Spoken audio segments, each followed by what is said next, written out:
పెద్ద స్కెచ్ వేసిన ట్రంప్ మామ. సో, ఈ మాట ఎందుకు అంటున్నానంటే, రీసెంట్‌గా ఇండియన్స్‌కి ఏదైతే గ్రీన్ కార్డ్ ఇస్తా ఉన్నారో, ఆ న్యూస్ అయితే చాలా వైరల్ అయిపోయింది. ఇండియన్స్‌కే కాదు, ఎవరైతే ఫారిన్ నుంచి వచ్చి యూఎస్ఏలో గ్రాడ్యుయేట్ చేస్తారో, యూఎస్ఏలోని కాలేజెస్‌లో వాళ్ళందరికీ గ్రీన్ కార్డ్ ఇస్తా అని ట్రంప్ అయితే అన్నారనమాట.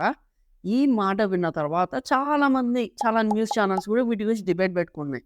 అండ్ దీనికి పర్ఫెక్ట్ రీజన్ అయితే ట్రంప్ దాని గురించి రివీల్ చేశాడు. ఏంటి రీజన్ అంటే, ఈ ఫారిన్ కంట్రీస్ నుంచి వస్తున్న స్టూడెంట్స్ ఎవరైతే ఉంటున్నారో, ఇక్కడ యూనివర్సిటీస్‌లో నుంచి మంచి నాలెడ్జ్ గెయిన్ చేసుకొని, తిరిగి ఇండియాకి వెళ్ళి వాళ్ళు ఇన్వెస్ట్ చేయడం వల్ల అక్కడ వాళ్ళు మిలియనియర్స్ అవుతున్నారు. అదే వాళ్ళని ఇక్కడే ఆపేస్తే యూఎస్ఏలో ఉంటూ, యూఎస్ఏలో ఇన్వెస్ట్ చేస్తూ, యూఎస్ఏలోకి వర్క్ చేసి, యూఎస్ఏ గ్రోత్‌కి హెల్ప్ చేస్తారని ట్రంప్ అయితే అన్నారు. ఆబ్వియస్‌గా ఏ నేషనాలిటీ, ఏ నేషన్ కోసం ఆలోచించే వాళ్ళైనా కూడా ఇదొక మంచి థాట్ అనుకోవచ్చు. కానీ నిజంగా అక్కడికి వెళ్ళిన ప్రతి ఇండియన్ తిరిగొచ్చి ఇక్కడ మిలియనర్ అవుతున్నారంటే లేదు. జాబ్స్ లేక కూడా వస్తున్న వాళ్ళున్నారు. So, there will be some filters అనమాట. సో, ట్రంప్ చెప్పినట్టు మేబీ గ్రీన్ కార్డ్ ఇవ్వచ్చు. కానీ అలా ఇస్తూ పోతే అమెరికన్స్ అందరూ తిరగబడతారు. వాళ్ళ లోకల్ జాబ్స్ ఏమవుతాయి? వాళ్ళకి గ్రోత్ ఏముంటుంది? ఏముండదు కదా! కాబట్టి వాళ్ళందరూ తిరగబడతారు. సో, అలాంటి ఒక సిట్యుయేషన్ రాకుండా కొన్ని ఫిల్టర్స్ అయితే పెట్టే అవకాశం ఉందని ఎకనామిస్టులు వాళ్ళు చెప్తున్నారు. అది ఏం ఫిల్టర్స్ అంటే, when you get into ivy league colleges. Ivy league colleges అంటే యూఎస్ఏలోని టాప్ కాలేజెస్‌లోకి ఎవరైతే సీట్స్ వస్తాయో, అలాంటి వాళ్ళకి గ్రీన్ కార్డ్ ఇవ్వడం ఒక ఆనవాయితీ అవ్వచ్చు. లేకపోతే మనకి దుబాయ్‌లో గోల్డెన్ వీసా అనేది ఇచ్చేవాళ్ళు. గోల్డెన్ వీసా అంటే ఏంటంటే, ఎవరైతే దుబాయ్‌లో వచ్చి ఇన్వెస్ట్ చేస్తారో సమ్ అమౌంట్ ఉంది. ఏదో 10,00,000 ఆర్ 20,00,000 ఏదో అమౌంట్ ఉందనమాట.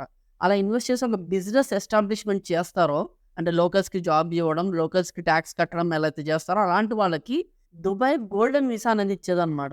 అలాంటి ఒక వీసాని యూఎస్ఏలో కూడా ఇంప్లిమెంట్ చేసే అవకాశం ఉంది. ఎవరొస్తే ట్రంప్ వస్తే ఇంప్లిమెంట్ చేసే అవకాశం ఉంది. దీని ద్వారా అలాగే ఎవరైతే ఇన్వెస్ట్ చేస్తారో వాళ్ళకి డైరెక్ట్‌గా గ్రీన్ కార్డ్ ఇచ్చే అవకాశం ఉంది. గ్రీన్ కార్డ్ అంటే మీ అందరికీ ఒక అవగాహన అయితే ఉండే ఉంటుంది. Green card is a permanent residence అనమాట. ఎక్కడి నుంచైతే ఫారిన్ నుంచి వస్తారో వాళ్ళందరికీ యూఎస్ఏలో ఉండడానికి ఒక పర్మనెంట్ ఐడెంటిటీ కార్డ్ అనుకోవచ్చు మీరు గ్రీన్ కార్డ్‌ని.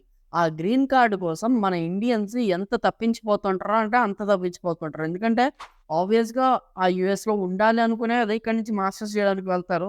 సో, ట్రంప్ చెప్పిన ఈ పాయింట్ మెయిన్‌గా మన ఇండియన్స్‌ని ఎక్కువ ఎంకరేజ్ చేస్తుంది. అండ్ అబ్రాడ్ కన్సల్టెన్సీస్ దీన్ని యూజ్ చేసుకొని ప్రతి ఒక్కళ్ళకి గ్రీన్ కార్డ్ వచ్చేస్తుందని చెప్తున్నారు. Of course that is not going to happen for sure. ఎక్కడ కూడా అందరికీ గ్రీన్ కార్డ్ ఇచ్చుకుంటూ పోతే ఇంకా ప్రతి సంవత్సరం ఇండియా నుంచి అప్రాక్సిమేట్‌లీ 1,80,000, 2,00,000 మెంబర్స్ వరకు వెళ్తున్నారు. 2,00,000 ప్లస్సే వెళ్తున్నారు.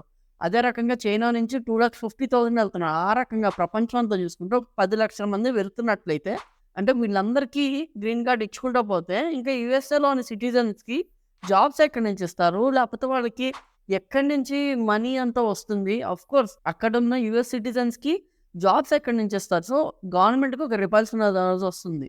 ఏదో పాలిటిక్స్ కోసం అంటే మనకి నవంబర్‌లో యూఎస్ఏ ఎలక్షన్స్ ఉన్నాయి. అందులో డొనాల్డ్ ట్రంప్ నించునే అవకాశం ఉంది.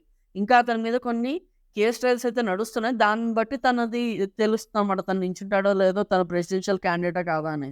కానీ ఇప్పుడే ప్రచారం అన్ని స్టార్ట్ చేశారు. అందులో భాగంగా ట్రంప్ ఈ మాట అన్నాడు. అండ్ ఇది వైరల్ అవ్వడం జరిగిందనమాట. సో, దీన్ని నమ్మి చాలామంది అబ్రాడ్‌కి వెళ్ళిపోతే సెటిల్ అయిపోవచ్చు అనుకోవచ్చు.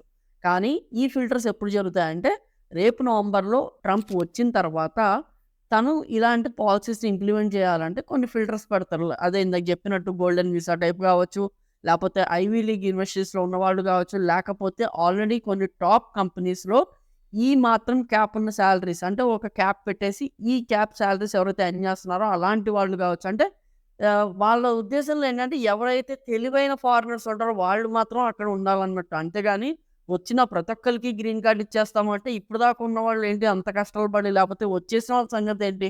సో, అలా అయితే ఇవ్వరని నా ఒపీనియన్. దీని గురించి మీరేమనుకుంటున్నారో కింద కామెంట్స్‌లో అయితే మెన్షన్ చేయండి. And do subscribe to Frontlines media YouTube channel for more videos like thank you.